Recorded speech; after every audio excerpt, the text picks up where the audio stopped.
According to Newton's third law आप लोगों को पता है कि every action has an equal and opposite reaction, यानी जिस हिसाब से आप एक्शन करोगे आपके ऊपर उसी हिसाब से ही रिएक्शन आएगा। तो गाइज ये सिर्फ थ्योरी की बात नहीं है, प्रैक्टिकल की बात है जो कि आप लोग लॉ में देख सकते हो। लेकिन गाइज माइक्रोबायोलॉजी में भी एक एप्लीकेशन इसका है, जो कि इसके एग्जाम्पल के साथ मैं यही बताने वाली थी कि जैसे कि एक्शन होता है वैसे ही रिएक्शन होता है। तो हमारे माइक्रोबायोलॉजी फील्ड में भी ऐसे ही होता है गाइज, एंटीजन के अगेंस्ट में एंटीबॉडी प्रोडक्शन होता है। तो गाइज ये दोनों चीजें क्या होता है इस वीडियो लेक्चर में हम लोग पूरा देखने वाले हैं। तो गाइज अगर आप लोग चैनल पर नया हो तो चैनल को सब्सक्राइब जरूर कर लेना, अगर वीडियो पसंद आए तो लाइक भी कर देना। तो गाइज चलिए चलते हैं, लास्ट वीडियो में हम लोगों ने देखा था इम्यूनिटी के बारे में, तो ये जो वीडियो रहेगा हम लोग बात करेंगे स्ट्रक्चर के बारे में, एंटीजन और एंटीबॉडी क्या क्या होते हैं। तो गाइज एंटीजन क्या होते हैं? So antigen is a substance, it may be toxin और you can say it as this is a enzyme also. So it stimulates immune response in the body by inducing antibody production. इसका मतलब ये होता है कि antigen जो होते हैं वो ऐसे सब्सटेंस होते हैं, ये क्या होते हैं, ये टॉक्सिन हो सकते हैं या फिर कुछ एंजाइम भी हो सकते हैं जो कि हमारे बॉडी के अंदर में एंटीबॉडी प्रोडक्शन के लिए इंड्यूस कर सकते हैं, स्टिमुलेट कर सकते हैं। ठीक है, तो ये होते हैं एंटीजेंस। ठीक है, तो ये जो एंटीजन गाइस होते हैं ये होते हैं टू टाइप के। फर्स्ट वन होते हैं हेप्टेन्स एंड सेकेंड वन होते हैं कंप्लीट एंटीजन। तो ये हेप्टेन अगर हम लोग बात करें तो हेप्टेन का मतलब होता है इनकम्प्लीट एंटीजेंस। तो दे आर इनकम्प्लीट। इसको इनकम्प्लीट क्यों कहा गया है? इनकम्प्लीट यानी ये अपने आप से ही क्या नहीं कर सकते, ये अपने आप से ही एंटीबॉडी प्रोडक्शन के लिए स्टिमुलेट नहीं कर सकते। ऐसा क्यों? क्योंकि वो इनकम्प्लीट है, इसीलिए तो उसका नाम हेप्टेन रखा गया है। हाफ से हेप्टेन, तो आप लोग अच्छे से याद कर पाओगे। So hapten unable to induce the production of antibodies, but guys but होता है कि it can be immunogenic. It means कि ये भी आप लोगों का एंटीबॉडी प्रोडक्शन के लिए इंड्यूस कर सकते हैं, स्टिमुलेट कर सकते हैं, लेकिन कब? when it is attached with some protein, so that protein is called as guys carrier proteins। तो ये carrier protein के साथ जब हेप्टेन मिल जाते हैं गाइज ये क्या कर सकते हैं ना, ये इम्यूनोजेनिक हो सकते हैं, यानी they can stimulate the production of antibodies. तो गाइज ये डेंजरस तो नॉर्मल नहीं होते हैं, लेकिन अगर कैरियर प्रोटीन उसके साथ अटैच हो जाते हैं तो it can be immunogenic in nature. तो गाइज ये तो हम लोगों ने बात कर लिया हेप्टेन के बारे में। तो चलिए थोड़ा बात कर लेते हैं कंप्लीट एंटीजन के बारे में। So complete antigen are the substances which can stimulate immune response or which can stimulate the production of the antibodies and also can react with that antibody in a specific manner। Guys यहाँ पे इस sentence को देखने की बहुत ही ज़रूरत है कि ये जो एंटीजन होता है ना वो they are very much specific in nature as well as the antibodies are also very much specific in nature.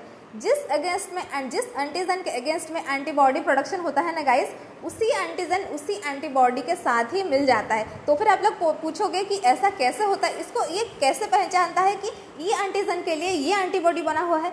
एक एंटीजेनिक डिटर्मिनेंट होता है that is called as guys epitope. तो ये एपिटोप क्या होता है? एपिटोप एक ऐसा स्मॉलेस्ट यूनिट ऑफ एंटीजेनिसिटी जिसका होता है एपिटोप, जो कि एंटीजन के अंदर में प्रेजेंट रहता है। तो वो जो एपिटोप रहता है ना वो एंटीबॉडी के पैराटोप के साथ अटैच हो जाता है and they are very much specific in nature, कि पता चलता है कि ये वन का एंटीजन है, मतलब वन का एंटीबॉडी से ही अटैच होगा and in a very specific manner and in an observable manner so that we can visualise them. ठीक है, so that is called as guys antigen antibody reaction. बहुत सारे होते हैं, न्यूट्रलाइजेशन, एग्लूटिनेशन, ऐसे बहुत सारे एंटीजन एंटीबॉडी रिएक्शन होते हैं जो कि आगे हम लोग धीरे धीरे बात कर लेंगे। लेकिन यहाँ पे मैं आप लोगों को बताना चाहती थी कि एंटीजन होते हैं टू टाइप्स, जो कि होते हैं आप लोगों का haptens as well as complete antigens. तो गाइस हम लोगों ने तो एंटीजन के बारे में बात कर लिया, एपिटोप के बारे में बात कर लिया। एपिटोप प्रेजेंट होता है आप लोगों के एंटीजन के अंदर में और पैराटोप प्रेजेंट होते हैं आप लोगों के एंटीबॉडी के अंदर में। ठीक है, तो गाइस इसमें कोई प्रॉब्लम नहीं है। चलिए नेक्स्ट की बात करते हैं। नेक्स्ट होता है आप लोगों का एंटीबॉडी। तो एंटीबॉडी एक ऐसा चीज़ है जो कि आप लोगों का it is induced by the antigens। So antibody are produced against the antigens। These are the substances which is found in serum and tissue fluids।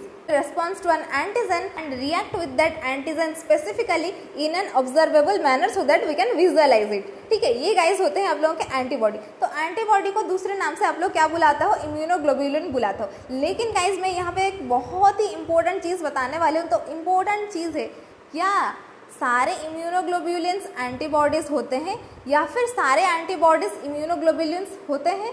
Guys अगर आप लोगों को पहले से पता है मेरे को कमेंट सेक्शन में जरूर बताइएगा। लेकिन इसका जो ये एक ही सेंटेंस है, बस इसका मतलब जो है ना बहुत ही अच्छे से आप लोगों को समझना चाहिए कि सारे इम्यूनोग्लोबुलिन्स को हम लोग क्या एंटीबॉडीज कह सकते हैं? नो, लेकिन गाइज सारे एंटीबॉडीज़ को हम लोग इम्यूनोग्लोबुलिन कह सकते हैं। ऐसा क्यों?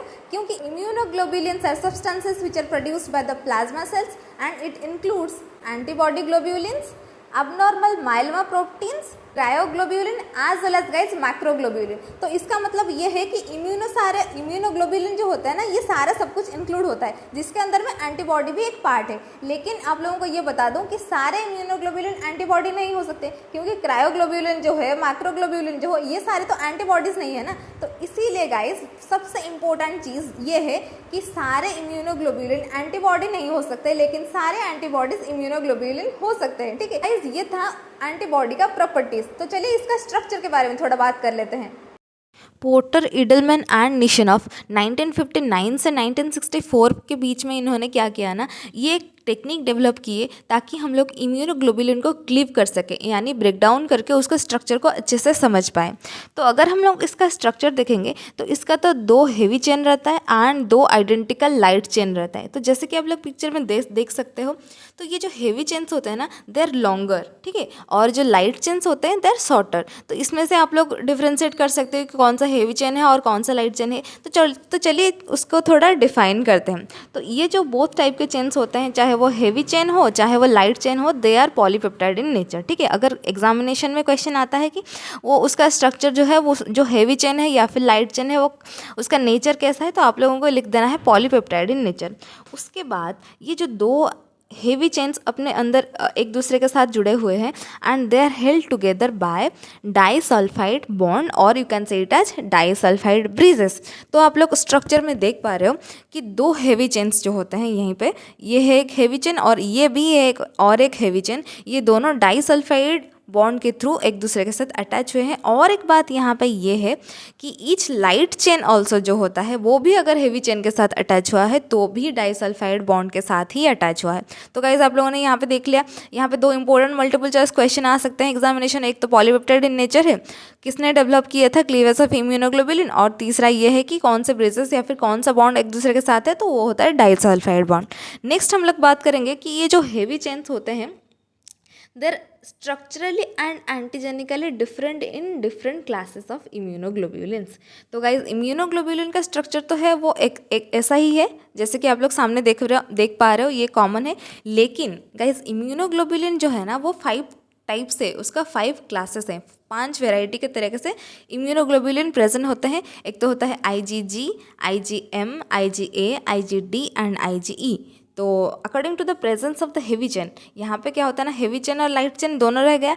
हेवी चेन लेकिन डिफरेंट रहता है in different classes of immunoglobulins, whereas light chain जो रहता है वो पूरा ही सिमिलर रहता है। ठीक है, तो गाइज अगर आप लोगों को पूछा जाए इम्यूनोग्लोबुलिन का क्लासेस जो है वो किस बेसिस पे वैरायटी से उसको डिवाइड किया गया है, तो आप लोगों को बताना है heavy chains are structurally and antigenically different in different classes of immunoglobulins. ठीक है, तो हेवी चेन के हिसाब से ही मतलब ये कौन सा गामा होगा, इम्यूनोग्लोबुलिन गामा, इम्यूनोग्लोबुलिन म्यू, या फिर इम्यूनोग्लोबुलिन डेल्टा, या फिर इम्यूनोग्लोबुलिन एप्सिलॉन, ये सारे वैरी करता है। उसके बाद चलिए देखते हैं कि एल चेन्स यानी लाइट चेन्स जो होते हैं, they are similar in all classes of immunoglobulins, लेकिन ये 2 तरह से 2 फॉर्म से ये प्रेजेंट रहते हैं। कौन से फॉर्म से, ये थोड़ा गाइज पूरा इन डिटेल में जा रही हूँ ताकि आज का जो वीडियो सेशन है ना, इसमें सिर्फ हम लोग स्ट्रक्चर की बात करें, तो स्ट्रक्चर हम लोगों को पूरा आना चाहिए ताकि स्ट्रक्चर में जो भी क्वेश्चन एग्जामिनेशन में आए हम लोगों को कोई भी प्रॉब्लम ना हो। तो ये जो लाइट चेन्स होते हैं, ये जो 2 फॉर्म्स में प्रेजेंट रहते हैं, एक होता है कप्पा और एक होता है लामड़ा। तो कप्पा को आप लोग रिप्रेजेंट करते हो के हिसाब से, आप एज वेल एज लामड़ा को आप लोग रिप्रेजेंट करते हो एल के हिसाब से। तो each immunoglobulin has either 2 kappa और 2 लामड़ा लाइट चेन्स। इसका मतलब ये होता है कि एक ही इम्यूनोग्लोबुलिन में अगर कप्पा वाला लाइट चेन है तो 2 कप्पा वाला लाइट चेन रहेंगे, अगर लामड़ा वाला 2 चेन है तो 2 लामड़ा वाला लाइट चेन ही रहेंगे, लेकिन both are never found together in a molecule. तो बहुत ही इंपॉर्टेंट चीज़ है गाइज, अगर इम्यूनोग्लोबुलिन कौन से भी क्लासेस का हो, अगर लाइट चेन उसका है तो लाइट चेन हो सकता है कि 2 कप्पा के हो या फिर 2 लामड़ा के हो, लेकिन वो के मतलब कप्पा के साथ लामड़ा, ये ऐसे वैरायटी के बिल्कुल भी नहीं प्रेजेंट होते हैं। ठीक है, तो गाइस ये होता है एल चेन। अगर हम लोग देखेंगे लाइट चेन का नाम जो है कप्पा एंड लामड़ा, ये किस इन्वेस्टिगेटर के नाम से आया है, तो कर्नगोल्ड एज वेल एज लपारी, ये दो इन्वेस्टिगेटर के नाम से ही कप्पा एंड लामड़ा वो जो नाम आया है लाइट चेन का। तो ये जो कप्पा एंड लामड़ा है ना, ये कौन से रेशियो में प्रेजेंट होता है, they are present in 2:1 ratio. ठीक है, तो ह्यूमन सेरा में kappa and lambda are present in a ratio of 2:1। So the top of the Y shape contains a variable region V, also called as the fragment antigen binding region। तो जैसे कि आप लोग यहाँ पे देख पा रहे हो, तो जो FAB रीजन लिखा है which is the variable region, जो कि कौन से एंड में प्रेजेंट होता है गाइज आप लोगों का ये प्रेजेंट होता है अमाइनो टर्मिनस एंड पे। पर आप लोगों का जो बेस लाइन है of the Y antibody molecule वो है that is called as the FC region और द कांस्टेंट रीजन। तो एंटीबॉडी का दो वैरायटी आप लोग देख सकते हो, जैसे कि हम लोगों ने पहले बात कर लिया हैवी चेन और उसके बाद लाइट चेन। तो यहीं पे अपर वाला हिस्सा top of the Y shape antibody molecule जो होता है वो FAB रीजन होता है, जो कि वेरिएबल रीजन होता है। और आज नीचे वाला सेक्शन जो बेस सेक्शन होता है वो होता है कांस्टेंट रीजन, वो वेरी नहीं करता है। तो ये होता है गाइज एंटीबॉडी मॉलिक्यूल का variable region as well as the constant region. और एक इंपॉर्टेंट बात ये है कि वेरिएबल रीजन जो रहता है it is present at the amino terminus end, whereas the constant region जो होता है वो कार्बोक्सी टर्मिनस एंड पे प्रेजेंट रहता है। तो ये जो वेरिएबल रीजन होता है, ये this region binds tightly to a specific part of an antigen called as epitope. इसका मतलब ये होता है कि वेरिएबल रीजन जो होता है वो वैरी करता है एंड यही पार्ट जो होता है वो एंटीजन के साथ ही अटैच होता है। तो एंटीजन का, जैसे कि मैं आप लोगों को ऑलरेडी बता चुकी हूँ, एंटीजन के अंदर में आप लोगों का एपिटोप होता है which is the antigen determinant. तो यही जो एपिटोप के साथ यही region of the antibody molecule specifically bind कर जाता है। तो this is the variable region guys which is attach to the antigen molecules. तो गाइज ये हो गया पूरा हमारा antigen as well as antibody का structure as well as properties आज इस वीडियो में हम लोगों ने पूरा देख लिया।